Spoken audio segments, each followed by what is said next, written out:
In this video, I'm going to show you advanced techniques and strategies for targeting. Okay, so it's actually an extension of the audience insights video that I recorded for you. So look at that as well. But I'm going to go through a bit more in depth and other strategies outside of audience insights that you can use to find related or similar interests. Okay, so I'm in Audience Insights, and this should be your go-to tool when you're looking for interest to target, okay? Because this is where you do your research. Now, it's absolutely essential that you don't skip this step. I've seen so many campaigns fail because the targeting is wrong, okay? And these are for great products, great services, amazing brands, but the targeting is sloppy, it's lazy, they haven't spent enough time identifying the potential demographics. They don't know if their audiences are male or female, if they're married, if they have a college education. I've even seen products, for whatever reason, targeting single people when clearly it's aimed for married people, right? Couples. So it's really lazy, and it's not only a waste of your time, but you're paying for ads.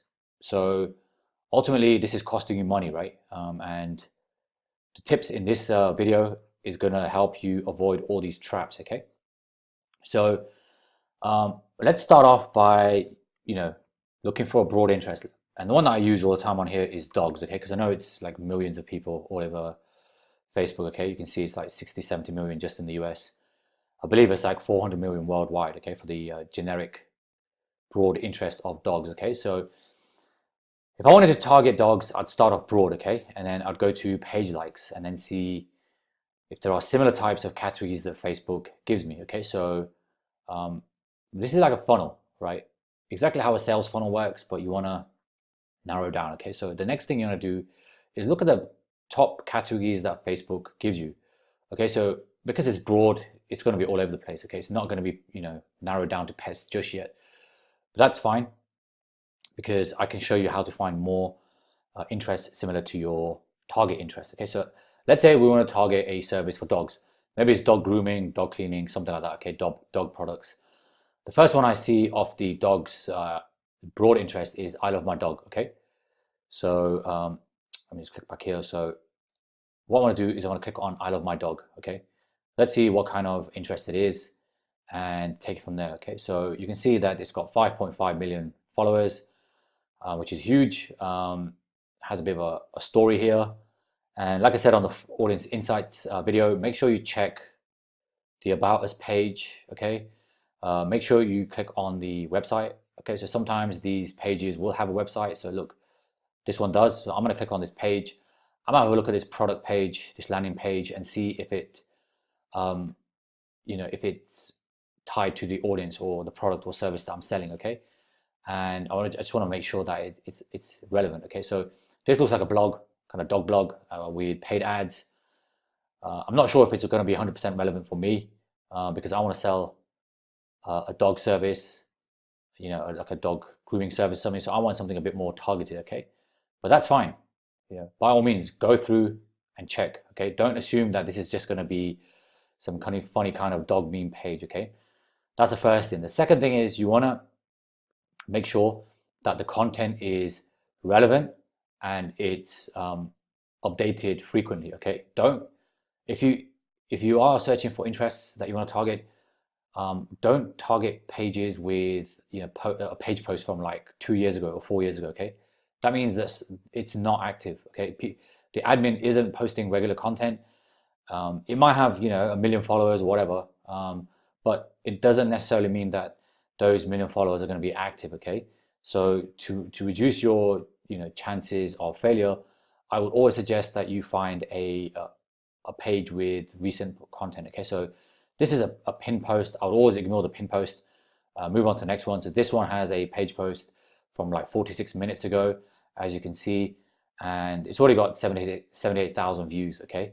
So that's awesome, okay? Not many likes or comments or shares just yet, but I mean it's still early morning in the US, so give it time. This will have a lot more engagement. The second thing I like to look for is a mixed variety of content, okay? So I like to see images, I like to see memes, and I like to see videos as well, okay? One of the three. video content is very good for engagement, okay? Because you want your page to have an engaged audience, okay? If they're posting videos and they have 1 million followers and you have like 17 likes, that's a red flag, okay? You should see that as a red flag, because why is it only 17 people liking a video, which, you know, by definition is a lot more interactive than a banner post, okay, in a page that has 1 million followers, okay? That to me is a red flag. So I would think about using it twice, okay? I would look at other posts and see if I can find potentially other interests before I target this one, okay? I'm not saying that it's 100%, you know, there's gonna be a problem with it, but for me, it would be an instant red flag, and I would look at maybe using something else, okay?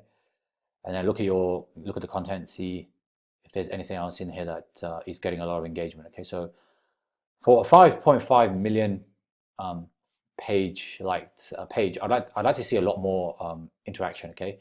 Now I know Facebook has limited the organic reach, so you are going to see less reach for page posts without obviously sending it paid traffic. But you know, even if you had like 1% or 0.1%, you'd still see a lot more than what you're seeing here, okay? So just bear that in mind, all right? Now, and then these are obviously, you know, blog posts and stuff like that, so they're gonna get a lot less engagement. Well, let's have a look at this one. It's another video. Even though it has you know, 139,000 views, the interaction is, you know, a bit lower than I would expect. I would expect to see like 3,000, 4,000, 5,000 likes, comments, and shares. Well, at least, you know, whatever they call this, reactions or whatever it's called now. A lot more shares and a lot more comments. Okay, so I'm not saying I discount this, but I would potentially test this in an ad set by itself. Okay, and then you can see there, you know, I have a dog t-shirt. Okay, so this one has a lot more engagement. When I die, the dog gets everything. So this one has a lot more reactions and engagement than which is what I would expect for a page of this size. So it's got 1.7 K. Okay, so that's the first thing you want to do. You're going to definitely want to do a due diligence inside of the page. Okay, so can we target this interest? That's the next big question. Okay, so you're not always going to be able to target interest even though you see them. So this is I love my dog. Looks like it's there, and here we go. Okay, so then what I would do is I would get rid of the broad interest, because this has 5 million people, so it should be enough for us to work with in the US. Okay, so now what you'll see is when you remove the broad interest, it's going to get a lot more narrow. Okay, now look at the interests that Facebook throws up at us. A lot more related to dogs, right? You can see pet services, you can see insurance companies. That's perfect. Community organizations, you know, websites, e-commerce. That's always a good one, because e-commerce means that they buy something from this site. Okay, so this is very interesting. So ilovepaws.com. Okay, let's click on the website. Let's do our due diligence. Okay, so this is custom printed art for your dog. All right, looks like it's a Shopify store. It's doing really well. You know, got 1.2 million followers. That's pretty impressive. Okay, let's see what their Instagram is like. Okay, so a lot less than I would have expected, but I mean, it's a great brand, right? This is very impressive. So yeah, a very legit site. So if you're selling like a product or service, I would definitely try and target this page in Facebook. Okay, so it's, what was it? I love paws, ilovepaws.com. It doesn't look like it's in there, unfortunately. Try different I love paws. Yeah, try it in a different kind of syntax. It should be how you see it inside of Facebook. Okay, so this is all one word.com, right? I love paws.com. Okay, but that's fine, it's not in there. But don't panic if it's not in there. There's a lot of other interests that you can use, especially in the broad niches, broad interests. Okay, now I'm going to show you one of my top tips for finding interests based off other interests that you can't target. Okay, so you don't want to lose any hope, because I'm going to show you another way of finding this. Okay, so it's probably not going to work for this because it's a little bit broad, But let me try another one of these interests. Okay, so family pet, let's see what that's about. So familypet.com, again, another 1.6 million page following. Okay, and then you see where the website is. Family pet, it's obviously some kind of blog or something that they're selling ads on as well. Here you go, there's the ads. So, and then you've got ads on the side. So these are all retargeting ads, pages that I've been on. So yeah, you can see the page, it looks legit. Okay, so what happens if you can't target this page? What can you do? So let me see if I can target it first. Okay, so familypet.com. Is it in there? No, it's not. Okay, let's try family pet just in case. Nope. Nope. Okay, that's family pet hospital. It's not the same thing. Okay, so that's excellent. Okay, I'm going to show you a really cool way of finding more interests based off an interest that you can target or you can't target. Okay, so go back over to the page. Now you want to go down where it says pet service. Can you see that? Click on this and it will show you more categories in the same, it will show you more pages in the same category. Okay, so BogBox, right? 2.9 million people follow it. Okay, I know you can target that because I've used it in the past myself. So BogBox is it's a pet subscription service for your dog. Okay, so they sell them like dog treats, dog collars, clothes, whatever it is for that month. Okay, and it's very popular. So that's a great one. Okay, and then just go down this list. All right, so what's this? Pet Central by Chewy. Let's see if that's in there. Okay, so Pet Central by Chewy. It doesn't look like that's in there, which is fine. Not a problem. Okay, just keep going down the list. So Pause in the City. What's in that? Let's see what that is. Pause in the City. Okay, that's not there. It's fine. We're gonna keep going down this list. Okay.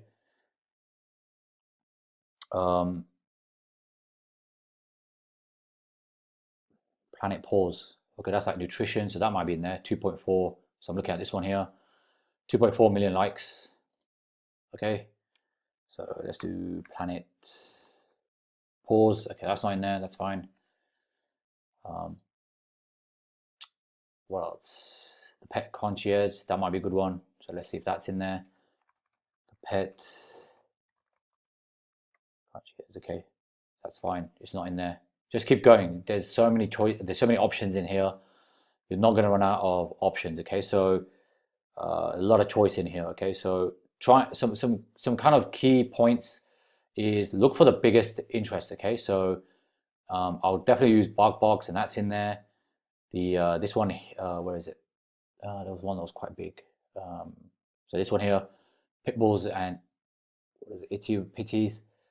I'll see if that's in there because that has almost 1 million followers. Planet Pause, that has 2.4 million followers. Okay, and yeah, I just keep going down this list. And this is something that you can outsource very easily, very cost effectively, because anybody, a virtual assistant or anybody else in your family or friends could do this. It doesn't take long at all. Okay, so I think as you go further down this list, it gets smaller and smaller. Okay, so let's close this down. Let's find another one. Okay, so PetSmart, I know that's in here. I've used it before as well. So you can see PetSmart is in this list here. Petco as well, another one. Let's see if that's in here. Should be.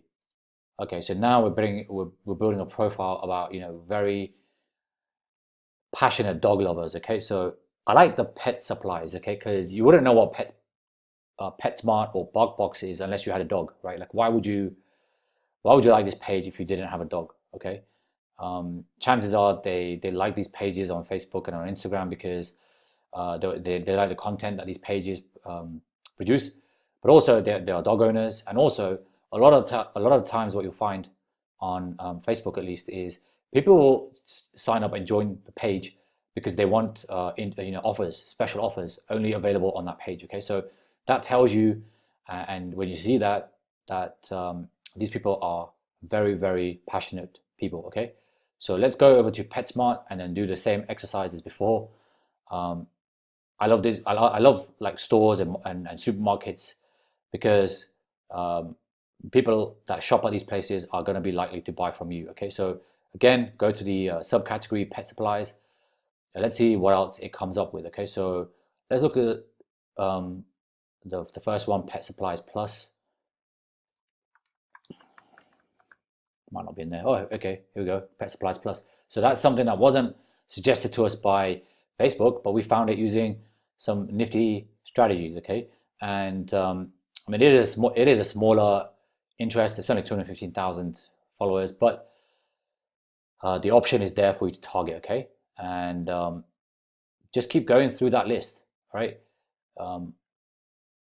it looks like it's getting smaller and smaller, but you know, just find some interests that you can target. Okay, this way, and even if you have smaller ones like 13K, 1K, 6.9K, if it's in the supplies category, you can group all these together when you're targeting them. Okay, so the Outback Dogs tag and pet supplies, if you could target that, if you could target Wags grooming, if you can target Ryan's pet supplies, Pet King, they're smaller interests, but group them together because the category is pet supplies. So you know the audience isn't going to differ that much. So just group them together and create one big ad set.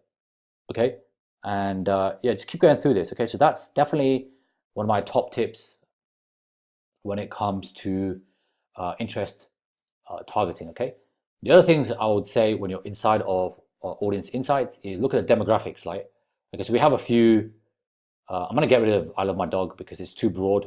I like these ones because they're very narrow. Okay, they're all kind of, I mean, BarkBox is a pet subscription service. This is a pet supplies. Petco is a supermarket. PetSmart is a supermarket. So they're kind of similar products for dogs. And then look at the demographics. So you can see right out of the gate, it's 80%, 81% women. So you wanna narrow down by women.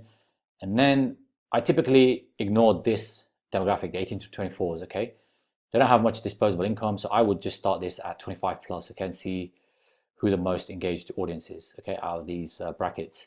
And then you can see that most of these women are married. So then you can actually you know, add that. So if you click on the bar, it will then click, you know, add a married status. So now you can see the audience is getting smaller, but it's still quite big, right? Like it's almost it's between 3 and 3.5 million. So it's still plenty of people for you to target. And then the next thing you can do is look at education levels. Okay, so most of these are college educated, so you can add that as a filter on your ads. Now just bear in mind that it's going to be more expensive the more filters you add. Okay, and finally head back over to page likes and then go through the entire process again. Okay, because now you have a more refined audience. You have 25 plus women. They're married. They've got high school education. So see if you can get even more targeted. Okay, so now you've got chewy.com in there. So let's see if that's one that we can target. Yes, it is. Okay, there we go. So now we can build it up and go through the exact same process. Okay, so just keep iterating, and find a better audience. Okay, find better targeting, and just keep doing this over and over again. Okay, because trust me, don't skip this step. Okay, I know it can be boring. I know, you know, sometimes it could take an hour, it could take 2 hours, depending on your, you know, your competency if you've done it before. But don't skip this step. Okay, and if you need to, you know, after a while, just outsource it to somebody. Okay, but make sure it's done, because this is where the success or failure of your campaign is going to lie. Okay, this is basically the burial ground of poor campaigns. I've seen it so many times, and use my top tips to make sure that your next campaign doesn't fail. Okay, so thanks for watching, and I'll see you on the next video.